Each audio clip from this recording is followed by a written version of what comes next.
outer space, so he's getting Earth kids to explain it to them. Is being sisters fun? Yes. I like slime better.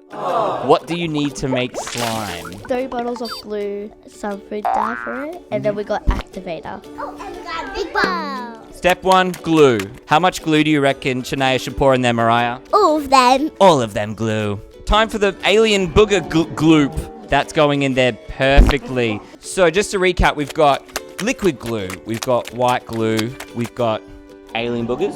No, it's not alien boogers. It is something else. Okay, so what's happening now? Before we add the activator, we're going to add this food dye. Why do you think slime is so fun? Because they're sometimes fun to play with. And make sure you don't get it in your hair. Make sure you don't get it in your hair. I forgot, activator. How much are you pouring in there? As much as it can go. Has slime ever gotten on your furniture before? Yeah. I think this is looking pretty good. What do you reckon? It feels really gooey. We love slime!